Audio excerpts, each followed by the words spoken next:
Welcome to the Bringing Simplicity podcast, where launches come to life. I'm Judy, the co-host and co-owner of Bringing Simplicity. I've been helping businesses build their launch processes for hypergrowth by simplifying sales and hiring. I'm committed to your success through leveraging your people and systematizing for scale. I'm Greta, co-host and co-owner of Bringing Simplicity. I've been helping businesses launch successfully for over a decade by multiplying their results through simple processes. I'm a data lover and technology lover who obsesses over every KPI. So grab your laptops and lattes and get ready to launch with simplicity. On today's episode of the podcast, we are diving into launch strategy. We're going to give you the ins and outs of how we coach our clients to successfully launch their new offer, new program, or just their business in general. So let's get things kicked off by revisiting kind of our points that we had made in last podcast episode, which if you haven't listened to that one, you might want to pop over because it gives you the framework, because we're going over the 5 most common mistakes that will sabotage your launch. So you'll want to start there so you have an overview. But if you really want to hang with us, today we're going over the launch strategy. So in that last episode, we talked about starting with your end goal in mind, and we gave you a brief overview of that. But Judy, I'd love for you to dig in deeper about what that means to you. Yeah, Greta. So as we think about how we're having these conversations with our clients, and we kind of always start with, what is your goal here? What is your goal in your business?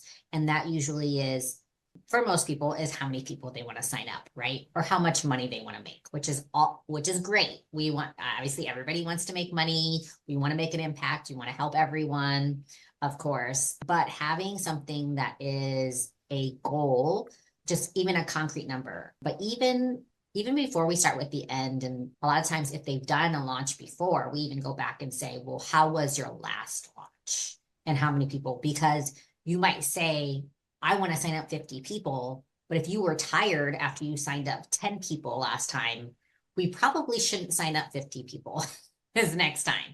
So even starting with that as getting very clear on what is your goal, but also what's your capacity to be able to service those people that do end up coming with you for your offer, your program, your mastermind, whatever that is.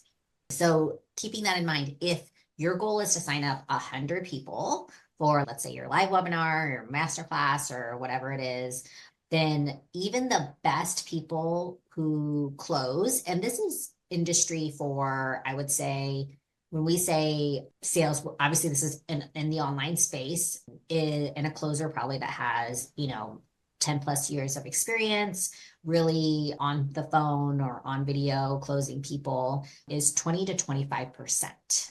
And so if you think about that, then, oh man, you have to have 400 people come to your part, like you got to be able to reach out to at least 400 people to get 100 people to then show up.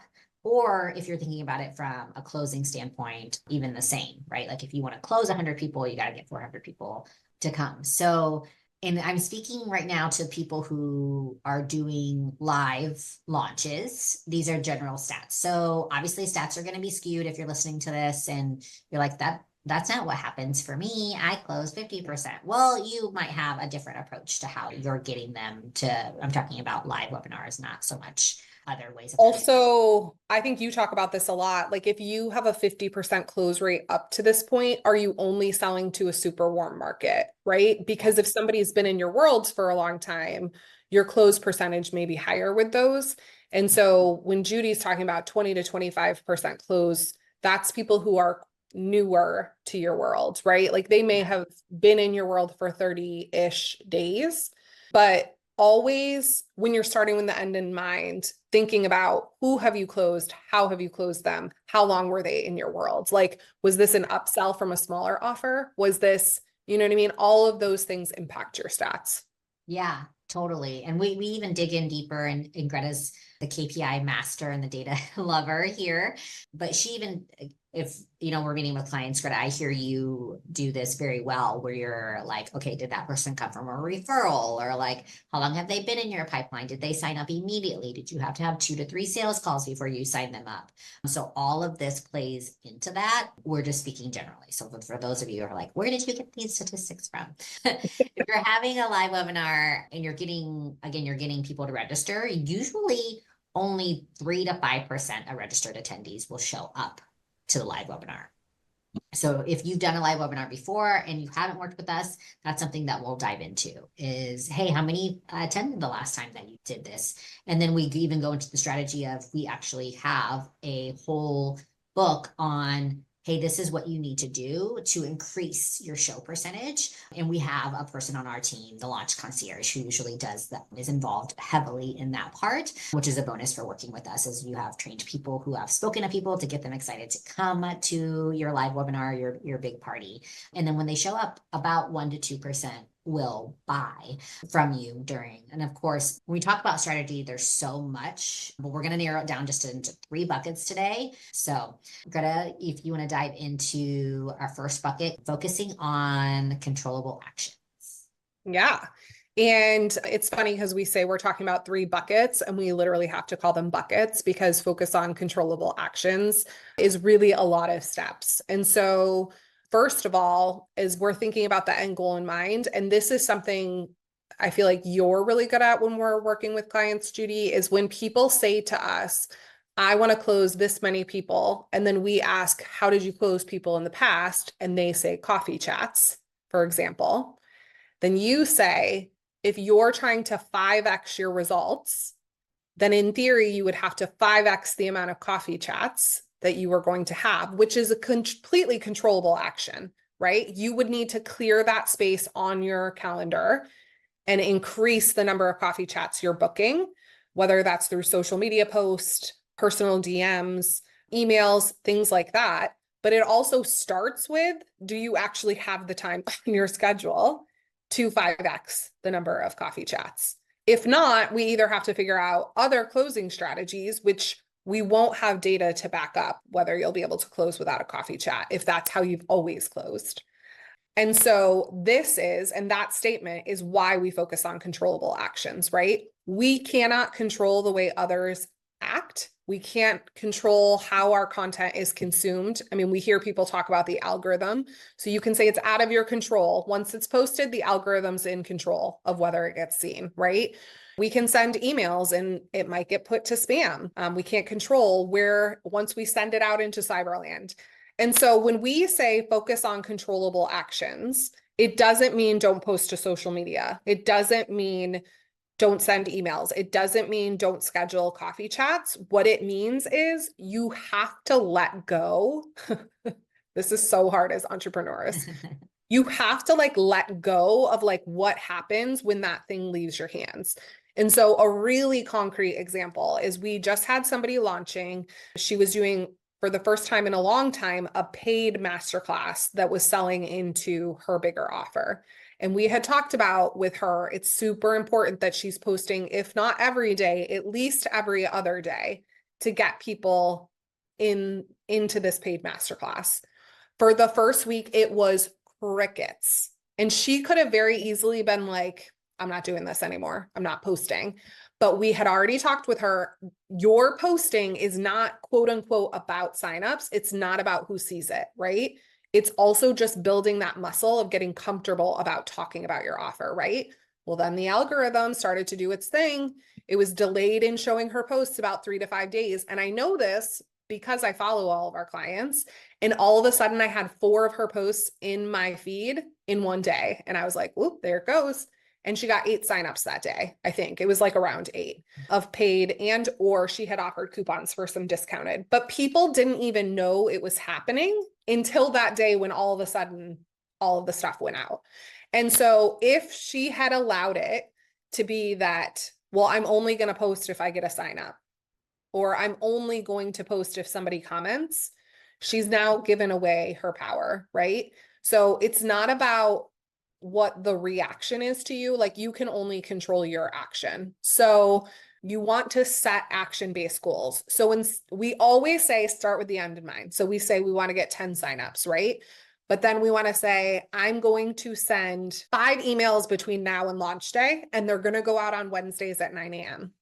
I want to direct message 4 warm leads every single day. And I'm going to post 3 times a week without fail. 2 of those will be direct calls to attend my webinar, and one's going to be an engagement post. And so then you can literally tick those things off. And the thing is that the more you do that, you will see the results, but you can't be so focused on the results. And so for those of you who are listening to this and are like, I'm posting so much and nobody's buying and they don't want to come to my party, they're not clicking on my page. Those are things, again, like Greta said, you can't control, but what you can control is how consistent you are with the things that you can control.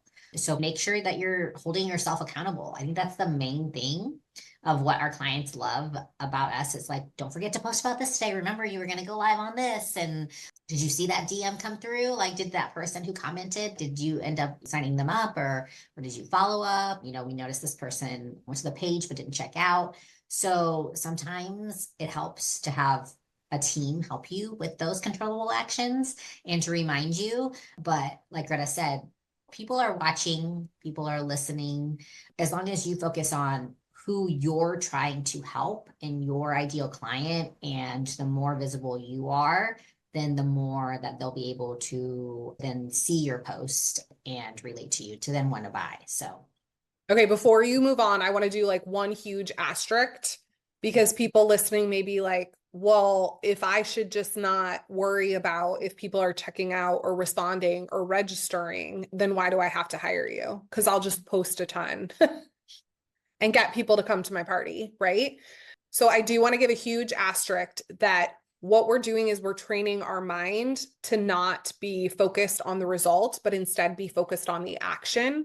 That being said, you do want to have time set aside in your schedule. And this is something that I think both me and you do really well, to say, okay, we had 22 people go to a landing page to register for a free masterclass and only 2 people registered. So that to me tells me there's something missing on that page, that people aren't feeling like they want to give us their name and their email, like, or what the masterclass about is having a disconnect between what I'm posting about and what's here. So don't get it twisted. We do focus on the results piece, but we want you as the entrepreneur focusing on just stepping into your power in a lot of ways, stepping into your confidence. And this directly ties to what Judy's about to talk about, is like ditching that ick of like, I'm a used car salesman, right? yes, exactly, exactly. So bucket number 2 is ditch that ick feeling about posting too frequently. You're being a used car salesman, you're being too salesy. Hear that all the time, right? Which, I mean, some people are, right? By the way, those people who are making a lot of money. So yeah, some of them are annoying, but they don't care. They're making a lot of money. But if you don't want to be perceived as that, there's definitely a way that we help you with your messaging to where you don't feel like you're, and I see it as more as like you're serving. We talk about that a lot, like you're serving. And there's a big difference between selling and serving, but also, in my opinion, selling and closing, right? Because people will say all the time, like, I'm a great salesperson. I sell all the time. And like this person said, like, they're going to buy from me.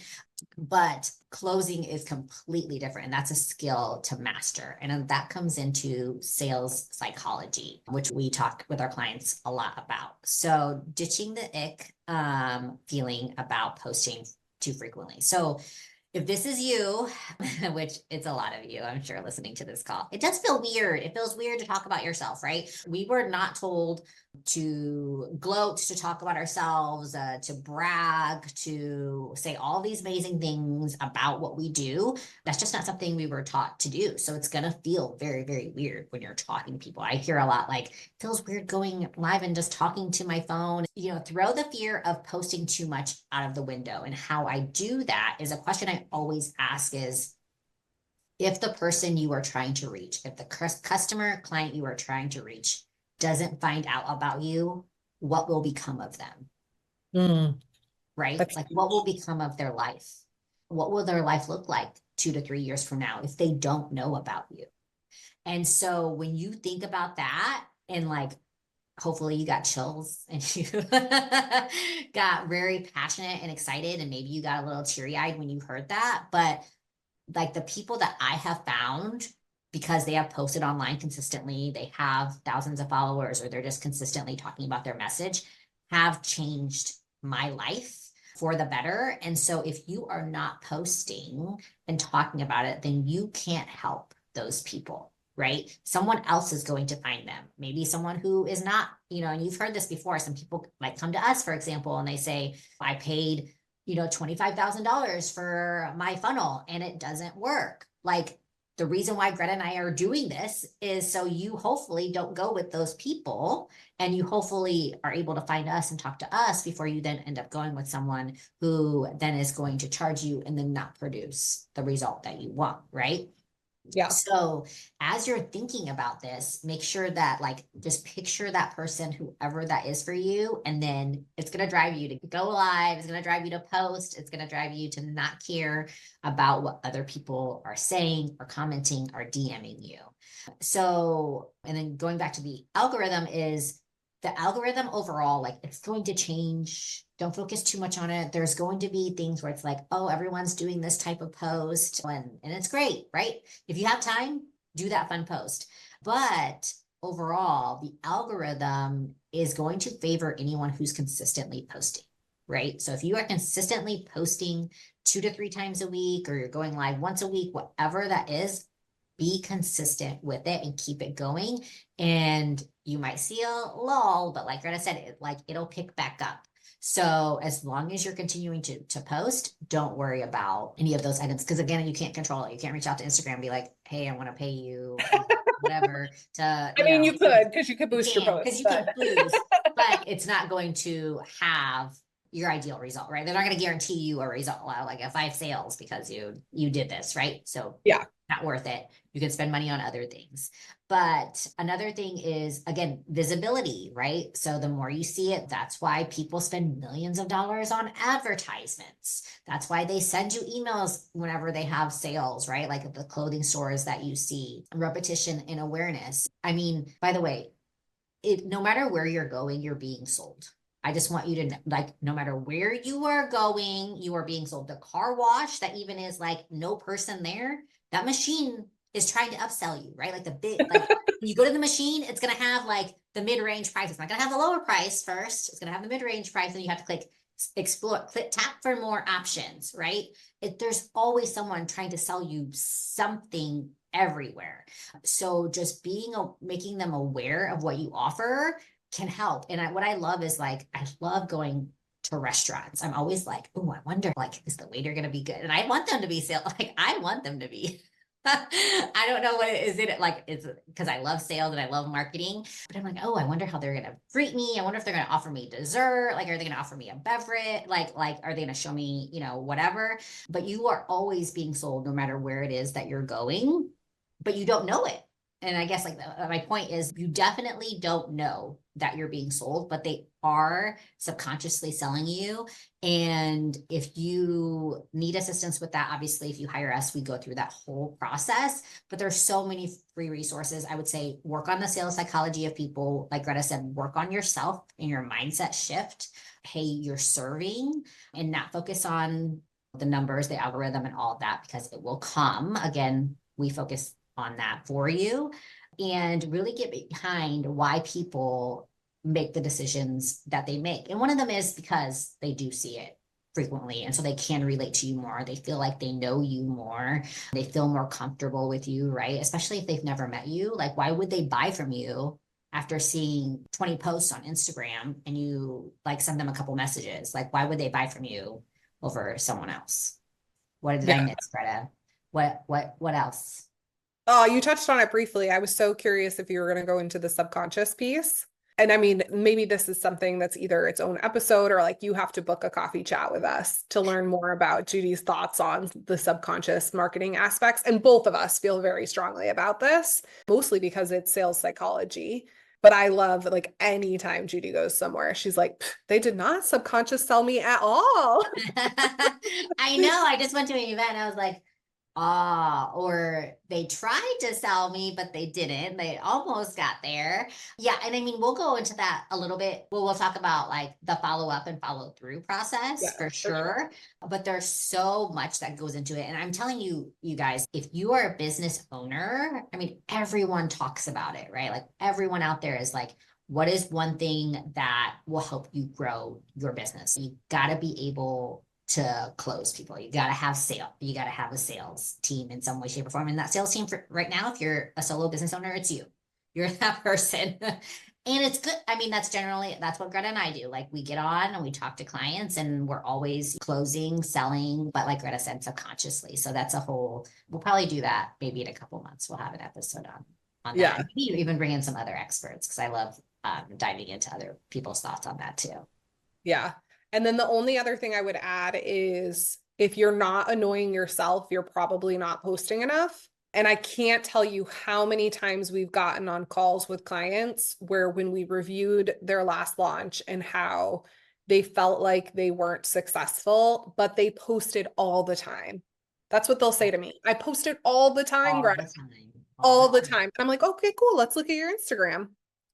I'm like, when'd you launch? Okay, cool. You launched in this month. I'm like, then I'm scrolling and I'm like, obviously I can't see your stories. So there's a possibility you posted in your stories, but I literally see 3 posts over 45 days. Like that is not all the time to me. You are not annoying me if you're posting 3. Also, I want to say that if you are not tracking how often you are to Greta's point of all the time is not a metric. Okay. Okay. I shop on Amazon all the time. Now that's a real thing. Well, I'm keeping that as my metric because I don't want to know how often I go to. I was saying because you don't want, or I only shop a little bit.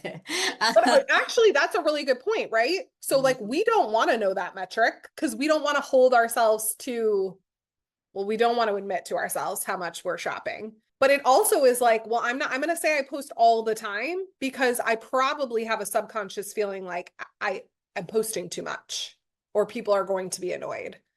And you know what I say? If people are annoyed, bye. They shouldn't be in your world anyways. Like, then your offer isn't for them.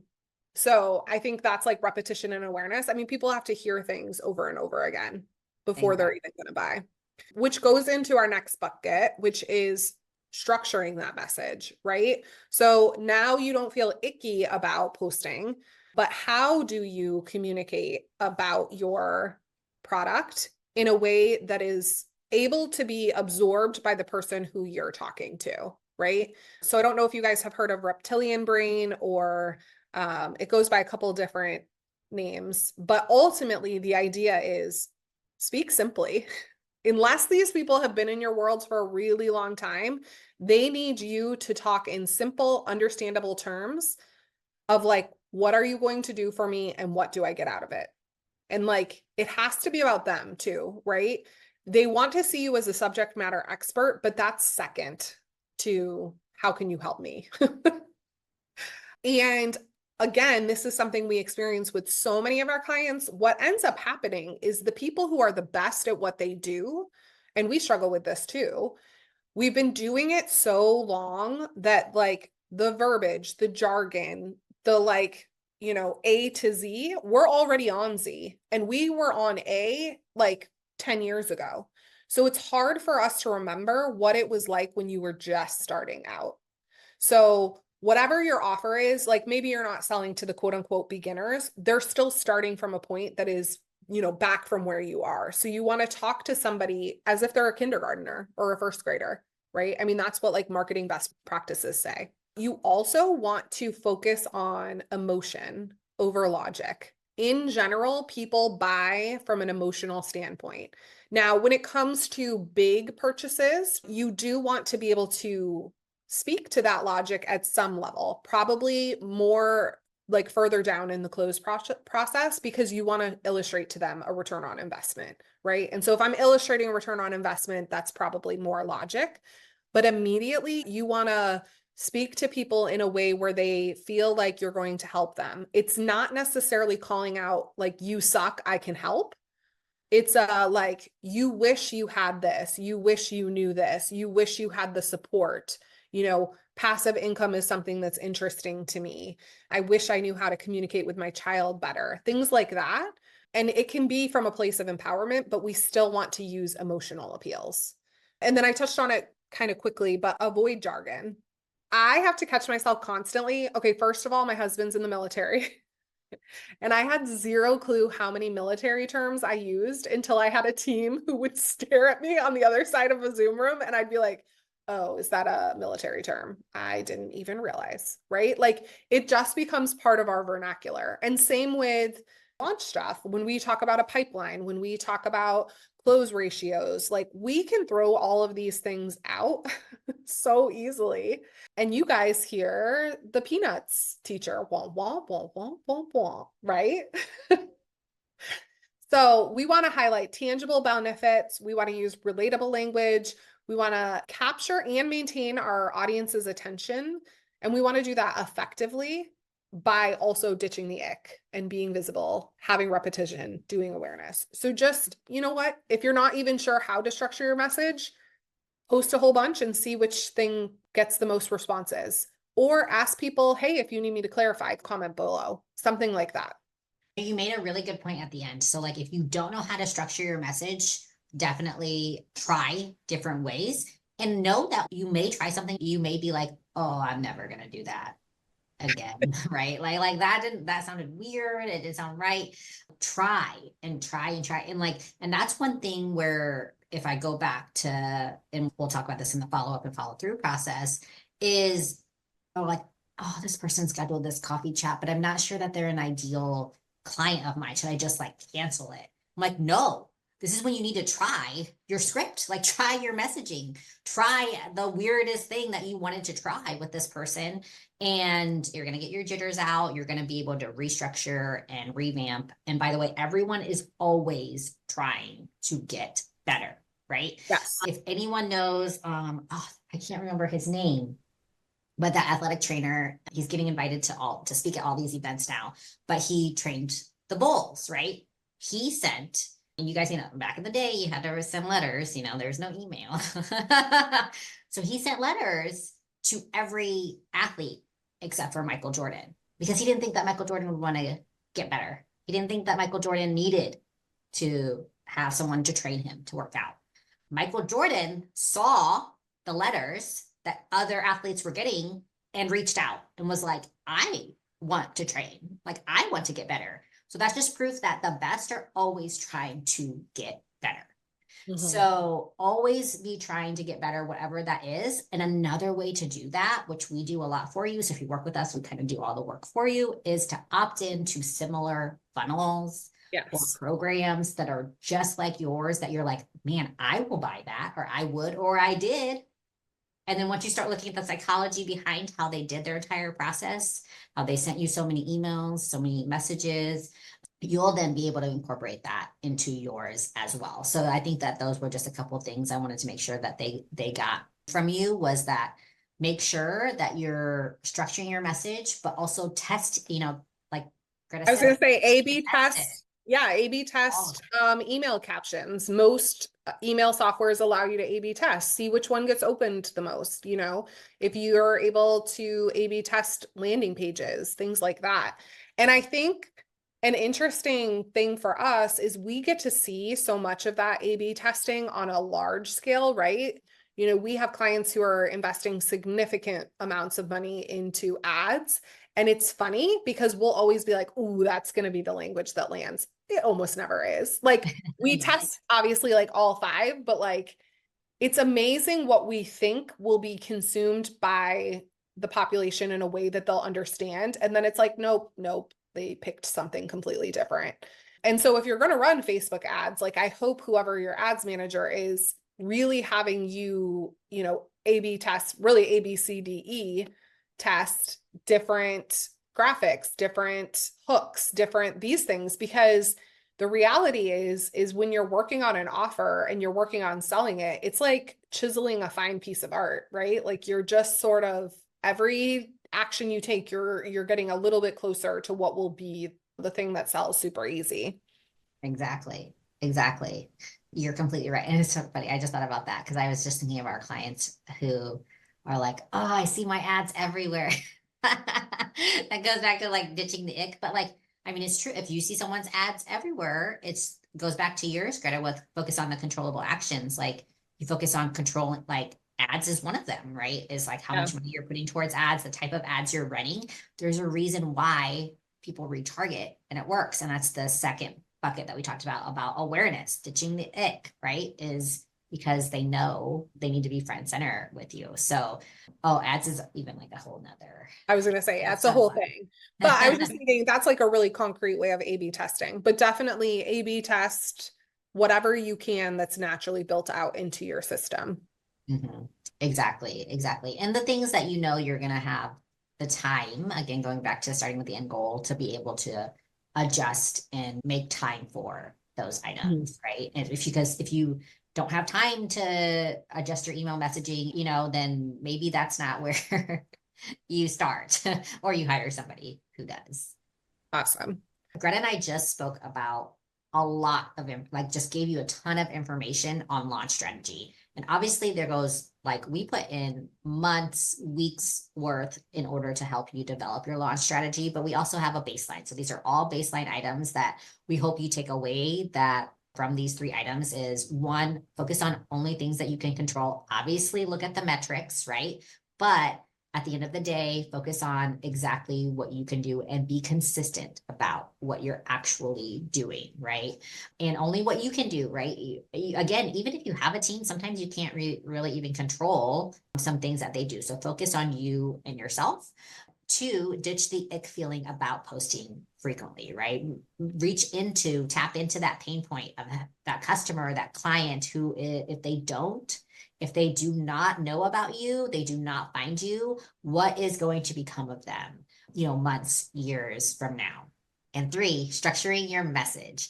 Make sure that you're communicating, like Greta said, at a very simple level, right? Communicate something. Don't use jargon, words that you would only understand.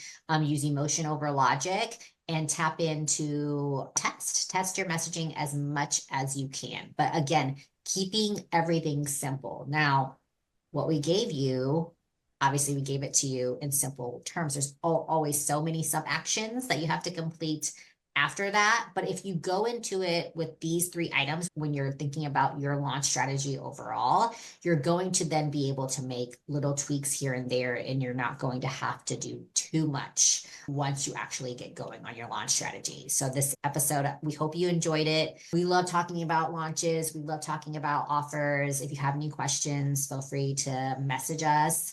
You can find us on Instagram and Facebook. Next week, we're going to talk about one of my favorites. It's one of Greta's favorites too. But It's all my favorite.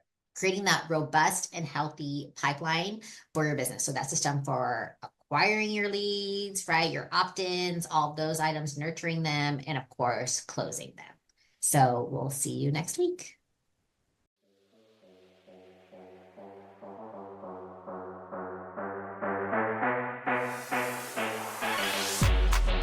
That's a wrap on today's episode. I hope this gave you some clarity and, more importantly, the confidence to simplify and scale your business without adding to your plate. Before you go, I have a quick favor to ask. Leave a quick review and get a copy on us. Reviews help more business owners like you find the podcast, and we love reaching them. As a thank you, each week we'll randomly pick a reviewer to win a coffee on us. Starbucks or Dunkin', you pick. Just leave a review, screenshot it, and send it to us on IG at Bringing Simplicity to Enter. And if you could use more simplicity in your biz, be sure to hit subscribe so you never miss an episode. That's it for today. Thanks for hanging out with us. Talk to you next week.